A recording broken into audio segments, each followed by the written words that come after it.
اللہ وبرکاتہ۔ ناظرین، میرا نام غیور احمد ہے اور آپ مفتی غیور احمد آفیشیل چینل ملاحظہ کر رہے ہیں، اور آپ کے علم میں ہے کہ ہم مختلف موضوعات کے اوپر ویڈیوز لے کر آپ کے سامنے حاضر ہوتے رہتے ہیں۔ آج کل ہمارا ایک بہت بڑا مسئلہ مہنگائی کا مسئلہ ہے۔ آپ بجلی کے بل دیکھ لیں، آپ قیمتوں کی اشیاء دیکھ لیں کہاں جا رہی ہیں، ان بڑھتے بڑھتے جا رہے ہیں۔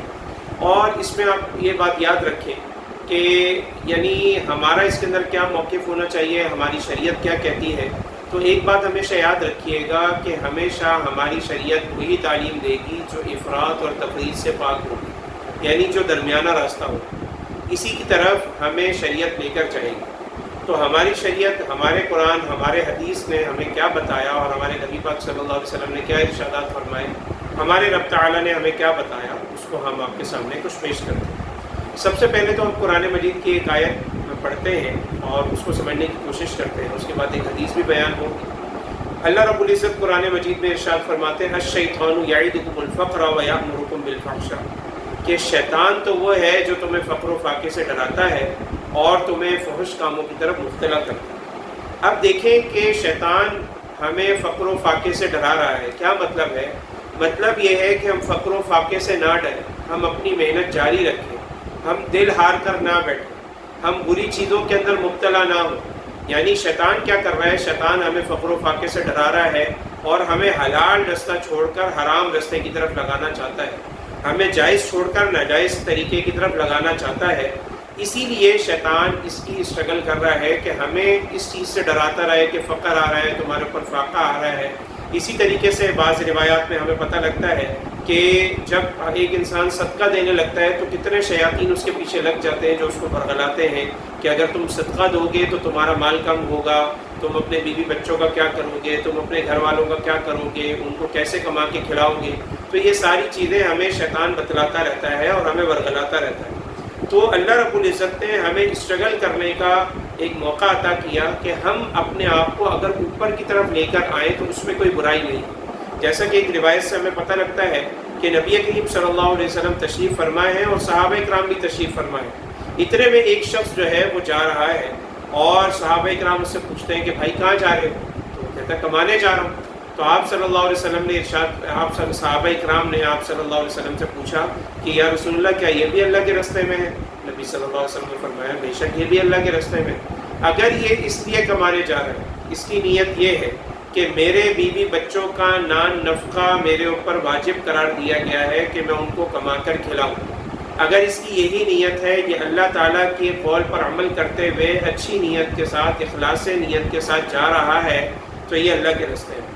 لیکن اگر یہ دنیا والوں سے مقابلہ کرنے جا رہا ہے، اگر یہ دنیا کے معاملے میں آگے نکلنا چاہتا ہے کہ جی فلانے کے پاس تو 4 گاڑیاں آ گئی، میرے پاس ابھی 3 کیوں ہیں، فلانے نے تو ابھی گھر لے لیا تو میرے پاس ابھی کیوں نہیں ہے، بتانے کا مطلب یہ ہے کہ اسٹرگل کی نیت سے اگر آپ یہ کام کریں برا نہیں ہے، لیکن آپ اسی کو زندگی کا مقصد بنا لیں اور دنیا کے اندر اتنے پڑ جائیں کہ اس کی وجہ سے آپ کو اللہ بھی یاد نہ رہے، تو یہ بات اچھی نہیں ہے۔ اسی لیے نبی کریم صلی اللہ علیہ وسلم نے ارشاد فرمایا کہ ایسی مالداری کے اندر کوئی حرج نہیں جو آپ کو اللہ کی یاد سے نہ روکے۔ کیا مطلب؟ پتہ لگا کہ اکثر مالداری انسان کو اللہ کی یاد سے غافل کر دیتی ہے، کیونکہ انسان کیا کرتا ہے، کمانے لگ جاتا ہے اور دنیا کے کاموں کے اندر اتنا پڑ جاتا ہے، پھر نہ اس کو اپنی نمازوں کی پرواہ ہوتی ہے، نہ قرآن کی تلاوت کی پرواہ ہوتی ہے، نہ ذکر اذکار کی پرواہ ہوتی ہے، نہ حقوق العباد کی پرواہ ہوتی ہے، کسی بھی چیز کی کوئی پرواہ نہیں۔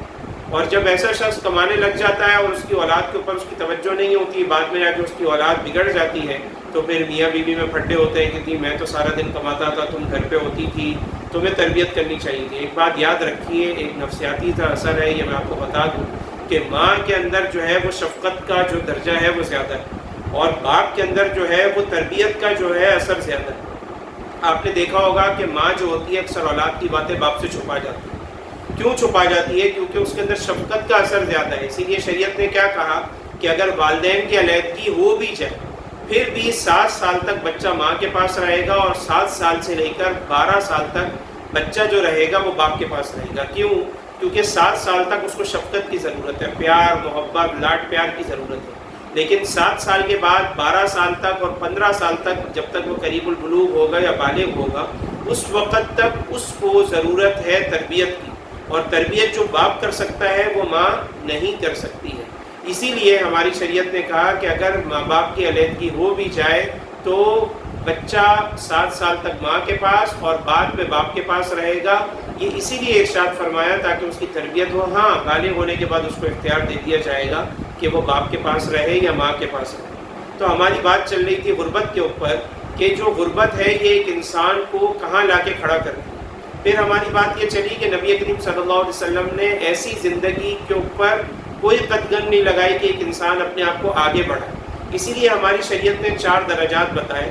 نمبر 1 درجہ یہ ہے آسائش، نمبر 2 زیبائش، نمبر 3 یعنی آسائش، اور نمبر 4 نمائش. ہمارے زیبائش کے اندر ہمیں شریعت نے کہیں بھی نہیں روکا ہے. اگر آپ کی ضرورت ہے، آپ کا شوق ہے اور آپ جو ہے کپڑے خریدنا چاہیں، آپ مہنگے سے مہنگے کپڑے خریدیں، اچھے سے اچھا کپڑا خریدیں، تو یہ زیبائش کے اندر آئے گا. شریعت نے اس چیز پر کوئی بھی پابندی نہیں لگائی. دوسری چیز آ جاتی ہے ہماری آسائش. آسائش کے اندر ہم جو بھی چیزیں اپنی یعنی زندگی کو بہتر سے بہتر بنانے کے لیے اگر اختیار کریں یا اس کی اسٹرگل کریں تو ہمیں اس چیز کی اجازت دی گئی ہے کہ ہم اس کے پیچھے جائیں اور اس کو حاصل کرنے کی کوشش کریں، بشرط یہ کہ اللہ تعالیٰ کو نہ بھولیں. نمبر 3 چیز جو آتی ہے ہمارے سامنے آسائش اور زیبائش کے بعد، وہ آتی ہے ہمارے پاس نمائش. یعنی اللہ رب العزت نہ ہمیں آسائش سے منع کر رہا ہے نہ ہمیں زیبائش سے منع کر رہا ہے، لیکن اللہ رب العزت اگر ہمیں منع کر رہا ہے تو وہ نمائش سے منع کر رہا ہے. یعنی اللہ رب العزت یہ کہہ رہا ہے کہ یہ ساری چیزیں اگر تم اس کا حصول کر رہے ہو، اگر اس کے اندر نمائش کی نیت آ گئی، اگر اس کے اندر دکھلاوے کی نیت آ گئی، اگر اس کے اندر شو آف کی نیت آ گئی، تو یہ تمہارا کمانا یہ پھر ناپسندیدہ ہوگا، کیونکہ تم یہ سب شو آف کرنے کے لیے کر رہے ہو، کسی غریب کا دل دکھانے کے لیے کر رہے ہو، یا اپنے رشتہ داروں کو چلانے کے لیے کر رہے ہو، یا اپنے دوستوں کو جو ہے یہ احساس دلانے کی کوشش کر رہے ہو کہ میرے پاس تو بہت پیسہ ہے اور تم لوگوں کے پاس کوئی پیسہ نہیں. آج کل یوٹیوب پہ بھی ایک صاحب آ رہے ہیں بار بار غریبوں کو گالیاں دینا اور اپنی باتیں بتانا. غلط بات ہے، اچھی بات نہیں ہے. تو ہماری شریعت نے ایسی چیز پر پابندی نہیں لگائی، بلکہ اگر ایک شخص مالدار ہو، اس کے پاس پیسہ ہو، تو وہ سیدنا عثمان غنی رضی اللہ تعالیٰ عنہ کی طرح دین پر خرچ بھی کر سکتا ہے. وہ سیدنا عبد الرحمن ابن عوف کی طرح شریعت دین پر خرچ بھی کر سکتا ہے، جس کی اللہ کے نبی علیہ الصلوۃ والسلام نے تعریف ہی کی اور برائی نہیں کی. اللہ کے نبی نے ان کو یہ نہیں کہا کہ تمہارے پاس پیسہ ہونا ہی برائی نہیں، پیسہ ہے، لگا رہے ہیں، بہت اچھی بات ہے. اللہ تعالیٰ نے پھر ان لوگوں کو فضائل بھی بیان کیے اور ان کو اس دین کی نسبت سے دینے کے اوپر جنتوں کی بشارتیں بھی. تو عرض کرنے کا مقصد یہ ہے کہ الشیطان یعدکم الفقر ویأمرکم بالفحشاء، کہ شیطان جو ہے تمہیں فقر و فاقے سے ڈرا رہا ہے اور تمہیں فحش کاموں کی طرف مبتلا کر رہا ہے. آج ہم دیکھ لیں کہ لوگ جو ہے وہ حرام نوکریوں کے اوپر مجبور ہیں. آج جو خواتین ہیں، ہمارے پاس ایسے کیسز آئے ہیں کہ عورتیں جو ہیں وہ اپنی جسم فروشی پر اور غلط کاموں کے اوپر مجبور ہو رہی ہیں کہ جی ہمارے پاس پیسہ نہیں ہے. تو یہی تو قرآن کہہ رہا ہے، یہی تو قرآن کہہ رہا ہے کہ جو شیطان ہے وہ تمہیں فقر و فاقے سے ڈرانے کی نیت سے تمہیں ان کاموں کی طرف مجبور کر رہا ہے. اس کی ہم اگر اس کی طرف واپس پلٹنا چاہیں تو ہمیں کیا کرنا ہو؟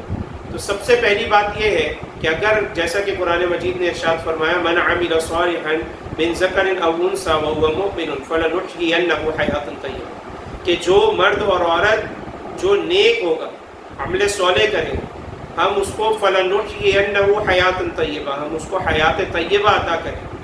حیات طیبہ کیا ہے؟ بہترین زندگی کیا ہے؟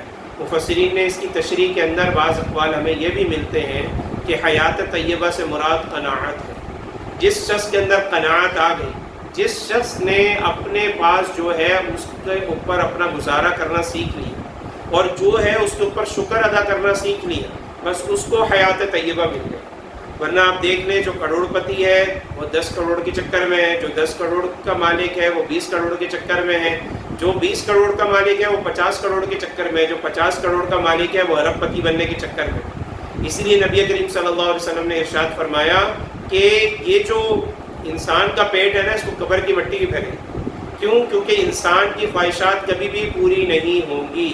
جو ارب پتی ہے وہ کھرب پتی بننے کے چکر میں ہے. لوگوں کو راتوں کو نیندیں نہیں آ رہی، راتوں کو گولیاں کھا کے سونا پڑ رہا ہے، اور اتنا حساب کتاب ہے، اتنا حساب کتاب ہے، اتنا حساب کتاب ہے کہ الرحمن الحفیظ نہ لوگوں کی باتیں سننے کا موقع مل رہا ہے. کوئی سامنے بیٹھ کے بات کرتا رہے تو ان کا دماغ کاروبار میں لگا رہتا ہے، کوئی بیٹھ کے نمازیں پڑھتا رہے اور کوئی نمازوں کے اندر مشغول ہو پھر بھی اس کا یعنی حساب کتاب کے اندر اس کا دماغ لگا رہتا ہے۔ اس کے اوپر ایک لطیفہ بھی ہے اور یہ واقعہ بھی ہے کہ ایک جگہ پر امام صاحب نے نماز پڑھائی عشاء کی۔ عشاء کی نماز کے اندر 4 رکعت ہوتی ہیں، آپ کو پتہ ہے فرض۔ تو جب امام صاحب نے نماز پڑھا لی تو وہاں پر لڑائی جھگڑا ہو گیا، کوئی کہتا ہے جی 3 پڑھائی، کوئی کہتا ہے 4 پڑھائی۔ ایک صاحب کھڑے ہو گئے، انہوں نے کہا بھائی 3 پڑھائی ہے۔ لوگوں نے کہا بھائی آپ اتنے وثوق سے کیسے کہہ سکتے ہیں کہ 3 پڑھائی ہے؟ انہوں نے کہا بھائی عشاء کی نماز میں میری 4 دکانیں ہیں، میں 4 دکانوں کا ہر رکعت میں حساب کرتا ہوں۔ تو آج 3 دکانوں کا حساب ہوا ہے، میری 4تھی دکان ابھی رہتی ہے، اس کا حساب تو میں نے ابھی کیا ہی نہیں ہے۔ تو جب 4تھی دکان کا حساب نہیں ہوا، اس کا مطلب یہ ہے کہ آپ نے 3 رکعت پڑھائی ہیں، آپ نے 4 رکعت نہیں پڑھائی۔ تو یہ تو ہمارے حالات۔ تو الشیطان یعدکم الفقر ویامرکم بالفحشاء، کہ شیطان جو ہے تمہیں فقر و فاقے سے بھی ڈراتا ہے اور ویامرکم بالفحشاء، اور برے اور فحش اور گندے کاموں کی طرف لے کر جاتا ہے۔ آج ہم دیکھ رہے ہیں یوٹیوب پہ لوگ کیا کر رہے ہیں۔ ایک نوجوان کے بارے میں پتہ لگا جی وہ ہزاروں لاکھوں کما رہا ہے، اس سے آ کے انٹرویو لیا تو کیا کر رہے ہیں جی میں یوٹیوب سے جو ہے فلمیں ڈاؤن لوڈ کرتا ہوں اور میں نے واٹس ایپ گروپ بنایا ہوا ہے، وہاں پہ میں 300 روپے پر کنسنٹ یعنی جو شریک دار ہوتا ہے اس سے لینے کے بعد اس کو میں وہ فلم بھیج دیتا ہوں اور وہ ایک فلم دیکھ لیتا ہے 300 روپے کے لیے، تو میں بہت زیادہ کما رہا ہوں۔ اب عرض کرنے کا مقصد یہ ہے کہ یہ حلال کی کمائی تو نہیں ہوئی، یہ تو حرام کی کمائی ہوئی۔ بہت سارے لوگ ہیں وہ میوزک بجا رہے ہیں، بہت سارے گانے بجا رہے ہیں اور اس کے اوپر فخر بھی کر رہے ہیں گناہوں کے اوپر۔ اللہ تعالیٰ معاف فرمائے ایسے مسلمانوں کو اللہ تعالیٰ ہدایت دے۔ تو اپنے جو اللہ رب العزت نے دے رکھا ہے اس پر قناعت کرنا سیکھ جائیں، یہ سب سے بڑی کامیابی ہے۔ صحابہ اکرام کے پاس کھانے کے لیے کچھ نہیں ہوتا تھا، پھر بھی فَلَنُحْيِيَنَّهُ حَيَاةً طَيِّبَةً، ان کو اللہ رب العزت نے پھر بھی حیات طیبہ دے رکھی۔ اس کے لیے سب سے بہتر یہ بات ہے کہ آپ اپنے آپ کو کسی سے کمپیئر نہ کریں کہ فلانا یہاں چلا گیا میں ابھی یہاں پر ہوں۔ ہاں نیکی کے کاموں میں کریں، اچھے کاموں میں کریں، پازیٹیو کاموں میں کریں، لیکن صرف اتنا کریں جتنا آپ کا کرائٹیریا ہے، جتنا آپ کر سکتے ہیں، جتنا آپ آگے جا سکتے ہیں۔ خدا نہ خواستہ کہیں ایسا نہ ہو کہ آپ اس کے چکر میں کسی حرام راستے کی طرف چلے جائیں، کوئی آپ کو ورغلا دے۔ بہت سارے لوگ ہیں لوگوں کے پیسے لے کے کھا جاتے ہیں، بعد میں پتہ لگا ان کا کام ہی یہی ہے، ان کو کوئی کام ہی نہیں ہے۔ کسی کو کہتے ہیں لاؤ جی میں تمہاری نوکری لگوا دوں گا، کسی کو بولتے ہیں تمہارے پلاٹ کا مسئلہ ہے، لاؤ جی میں تمہارے پلاٹ کا مسئلہ حل کر دوں گا۔ تو مختلف بہانوں سے پیسے لے کے کھا جاتے ہیں، تو ایک دوسرے کے ساتھ ناجائز کر رہے ہیں۔ تو پہلی بات تو یہ ہو گئی کہ شیطان ہمیں فقر و فاقے سے ڈرا رہا ہے، لیکن میں نے آپ کو کیا بتایا کہ جہاں شریعت ہمیں یہ کہہ رہی ہے کہ قناعت کرو، وہاں شریعت ہمیں یہ کہہ رہی ہے کہ اوپر بھی ہو، کیونکہ اتنے غریب مت ہو جاؤ، اتنے نیچے نہ چلے جاؤ۔ کہ نبی صلی اللہ علیہ وسلم کا وہ ارشاد تمہارے اوپر صادق ہے کہ قاد الفقر ان یکون کفرا، کہ عنقریب یہ جو غربت ہے یہ انسان کو کفر کی طرف لے کر جائے گی۔ کیوں لے کر جائے گی؟ آپ کو پتہ ہے کہ یہ جو غربت ہے یہ انسان کو کفر کی طرف کیسے لے کر جاتی ہے؟ تو آپ کے سامنے ہے کہ ایک شخص ہے وہ غریب ہے، وہ حالات کا مارا ہوا ہے، اس کے پاس کھانے پینے کے پیسے نہیں، اس کے پاس اوڑھنے بچھونے کے پیسے نہیں، تو ایسے شخص کی معاشرے میں کیا عزت ہے؟ ایسے شخص کو لوگ کس نظروں سے دیکھ رہے ہیں؟ ایسے شخص کے ساتھ کوئی بیٹھنا گوارا نہیں کر رہا، اس کی مجلس میں کوئی بیٹھنا گوارا نہیں کر رہا۔ اس کے برعکس جس کے پاس پیسہ ہے، جس کے پاس دولت ہے، اس کے آس پاس جو ہے ہجوم ہے، اس کے آس پاس جو ہے ایک ڈھیر لگا ہوا ہے، ہر چیز کا مال و دولت بھی ہے، واہ واہ کرنے والے لوگ بھی ہیں، چاپلوسی کرنے والے لوگ بھی ہیں، ہر شخص اس کے ارد گرد ہے کیونکہ اس کے پاس پیسہ ہے۔ اب ایسے رویوں کو دیکھ کے غریب آدمی کے دل پہ کیا گزرے گا؟ ایک غریب آدمی کا دل دکھے گا، ایک غریب آدمی کے دل کے اوپر آرے چڑھ جائیں گے۔ جب اس کے دل کے اوپر آرے چڑھیں گے تو ایسا شخص احساس کمتری کا شکار ہو جائے گا، اور جو احساس کمتری کا شکار ہو جائے گا پھر وہ شخص اللہ رب العزت سے شکوے شکایات کرنے لگ جائے گا کہ ہمیں آپ نے امیروں کے گھر پیدا کیوں نہیں کیا، آپ ہمیں بنا کے سو گئے ہیں۔ نعوذ باللہ ایسے ایسے الفاظ ہم نے خود سنے بعض اشعار کے اندر جو غریبوں کی طرف سے کہ یا اللہ تو ہمیں بنا کے کہاں سو گیا۔ نعوذ باللہ من ذالک، وہ رب جس کو نیند نہیں آتی، لا تأخذہ سنۃ ولا نوم، اللہ رب العزت کو نہ نیند آتی ہے نہ اونگ آتی ہے، اللہ رب العزت ہر وقت بیدار رہتے ہیں، لیکن یہاں کیا بتایا جا رہا ہے یا اللہ تو کہاں سو رہا ہے؟ تو دیکھیں یہ اشعار ہم نے خود سنے ایک جگہ، تو ہم نے بہت زیادہ استغفار پڑھی۔ تو دیکھیں یعنی بتانے کا مطلب ہے اس طرح کے اشعار۔ تو ایک شخص اللہ رب العزت سے شکوے شکایت کر رہا ہے تو اس کا لازمی حصہ ہوگا، کیونکہ ایجوکیشن نہیں ہے، اللہ تعالیٰ کی پہچان نہیں ہے، اللہ تعالیٰ کا تصور صحیح طریقے سے ذہن میں نہیں ہے، تو ایسا شخص پھر کفریہ کلمات بکنے تک آ جائے، اور وہ ہر وقت کفریہ کلمات بکتا ہے کہ میرے ساتھ یوں ہے، میرے ساتھ یوں ہے، میرے ساتھ ایسا ہے، میرے ساتھ ویسا ہے، میرے ساتھ ایسا ہے۔ اور جب وہ کفریہ کلمات بکتا رہتا ہے تو آہستہ آہستہ اس گناہ کی وجہ سے اس کے دل سے ایمان کا نور چلا گیا۔ جب اس کے دل سے ایمان کا نور چلا گیا ناظرین، تو ایسے شخص کے جس کے دل میں ایمان نہیں ہے تو پھر اس کے دل میں کیا چیز سرایت کرے گی؟ اس کے دل میں کفر ہی سرایت کرے گا، اس کے اثرات سرایت کریں گے، اس کی باتیں سرایت کریں گے اور اس کے اعمال سرایت کریں گے۔ پھر یہ شخص پھر ایسی این جی اوز کا بہت جلدی ان کے ہتھے چڑھ جاتا ہے، جو این جی اوز آپ کو پیسوں کے نام پہ کبھی قادیانی بنا رہی ہیں، کبھی عیسائی بنا رہی ہیں، کبھی ہندو بنا رہی ہیں، کبھی کوئی اور لا مذہب دین کی طرف وہ لے کر جا رہے ہیں۔ تو ایسا شخص پھر ان کا اعلی کار بن جاتا ہے۔ جب وہ ان کا اعلی کار بن گیا، جب وہ ان کے ہتھے چڑھ گیا، تو اب مجھے بتائیے کہ کس قدر ہمیں ضرورت ہے کہ ہم غربت کی لکیر سے نکل کر ایک اچھے معاشرے میں ایک اچھے طریقے سے اسٹرگل کرنے والے بنیں۔ بے شک نبی صلی اللہ علیہ وسلم نے سچ فرمایا قاد الفقر ان یکون کفرا، کہ جو کفر ہے، فقر و فاقہ ہے، وہ انسان کو کفر تک لے جاتا ہے، بالکل لے کر جا رہا ہے۔ ہم اپنے معاشرے کے اندر دیکھ رہے ہیں جتنی این جی اوز ہیں یہ غریب علاقوں میں جا کے ان کا مسیحا بن رہی ہیں، ان کے لیے کام کر رہی ہیں۔ تو دیکھیں ایک جگہ اللہ رب العزت کہہ رہا ہے کہ اتنا زیادہ فقر و فاقے سے ڈرنے کی ضرورت نہیں ہے، کیونکہ شیطان کا تو کام ہی فقر و فاقے سے ڈرانا ہے۔ اور ہمیں قرآن کیا کہہ رہا ہے؟ قناعت اختیار کرو، فَلَنُحْيِيَنَّهُ حَيَاةً طَيِّبَةً، سکون والی زندگی چاہتے ہو قناعت اختیار کرو، جتنا ہے اس پر صبر کرنا سیکھو، جتنا ہے اس کے اوپر مسکرانا سیکھو، اس کے اوپر اللہ تعالیٰ کا شکر ادا کرنا سیکھو۔ لیکن ساتھ ساتھ نبی صلی اللہ علیہ وسلم یہ بھی فرما رہے ہیں کہ اگر ایمان کمزور ہے، اگر عقیدہ کمزور ہے، اگر تم یہ چاہتے ہو کہ تمہارے ایمان کے اوپر زد نہ پڑے، تو اپنے آپ کو کوشش کرو کہ کفر کی لکیر سے نکال کر اچھی والی جگہ پر لے کر آؤ، کیونکہ کفر تو انسان کو غربت تک لے جاتا ہے۔ تو اللہ رب العزت سے دعا ہے کہ اللہ تعالیٰ ہمیں اس افراط اور تفریط سے نکلنے کی تمیز بھی عطا فرمائے، ہمیں صحیح معنوں میں محنت کرنے کی اور جستجو کرنے کی قدر عطا فرمائے، اور اس کی محنت کے ایک ہمیں جو ہے جستجو اور طلب عطا فرمائے۔ اسی طریقے سے ہم اس جستجو کے اندر اللہ رب العزت کو بھی نہ بھولیں، اور جو زکوٰۃ ہے اس کو بھی وقت پر ادا کرتے رہیں، صدقہ خیرات بھی کرتے رہیں، اچھی نیت سے کمانے نکلیں، اچھی نیت سے لوگوں کے لیے جو ہے نا یعنی اچھے طریقے سے پیش آئیں، لوگوں کے ساتھ اچھا ان کا مسیحا بن کے پیش آئیں۔ دیکھیں نوکریاں ہوتی رہتی ہیں، ایک شخص ڈاکٹر ہے وہ بھی کما رہا ہے، ایک شخص انجینئر ہے وہ بھی کما رہا ہے، لیکن لوگوں سے اچھے طریقے سے بات کرنا، اچھی نیت سے ان سے ملنا، ان کو مسکرا کے ملنا، یہ بھی تو صدقہ ہے۔ تو آپ کا ایمان اور آپ کی روزمرہ کی زندگی ساتھ ساتھ چل رہی ہے، آپ کے اعمال اور روزمرہ کی زندگی ساتھ ساتھ چل رہی ہے، بس آپ کو استحضار کرنے کی ضرورت ہے کہ ہم شریعت کو ہر وقت کس طرح فالو کر سکتے ہیں۔ آپ کماتے ہوئے بھی فالو کر سکتے ہیں، جھوٹ نہ بولیں، بے ایمانی سے اپنا مال نہ بیچیں، دھوکہ دہی نہ کریں، وہاں پر بد نظری نہ کریں، وہاں پر گالم گلوچ نہ کریں، وہاں پر لچھے دار باتیں نہ کریں، سیدھی سیدھی باتیں کریں اور اپنا مال بیچیں، کیونکہ اگر آپ نے ایمانداری سے اپنا مال بیچا اور اپنی ایمانداری سے آپ نے تجارت کی،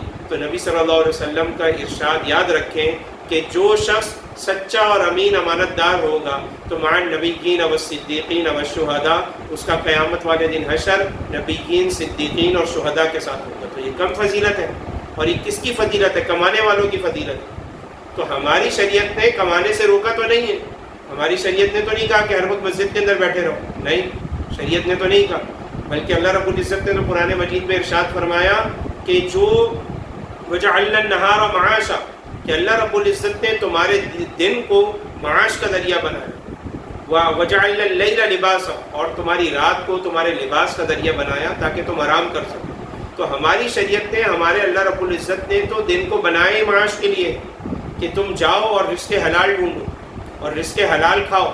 اسی لیے تو ہمیں پیدا کیا گیا کہ ہم اپنے ساتھ اپنے لوگوں کا بھی خیال کریں اور اتنا نیچے نہ گریں کہ ہماری غربت ہمیں کفر کرنے پر مجبور کر دے۔ ہاں، اگر کسی کا ایمان مضبوط ہے، کسی کا ایمان بالکل سالڈ ہے اور اس کو پتہ ہے کہ کبھی غربت بھی آئے گی تو میں کفر نہیں کروں گا، تو جتنا ہے اس کے اوپر قناعت کرنا سیکھیں، اور جس کے پاس زیادہ ہے وہ بھی قناعت کرنا سیکھیں، کیونکہ جس کے پاس زیادہ ہے وہ اور زیادہ کی طلب میں، جس کے پاس اور زیادہ ہے وہ اور زیادہ کی طلب میں، اور جس کو اور زیادہ ہے وہ اور زیادہ کی طلب میں ہے۔ تو یہ سلسلہ نہیں رکنے والا، لہٰذا قناعت اختیار کریں، محنت کریں، جستجو کریں، پوری لگن کے ساتھ کام کریں، اور اللہ رب العزت کو کسی بھی حال میں نہ بھولیں۔ وآخر دعوانا الحمد للہ رب العالمین۔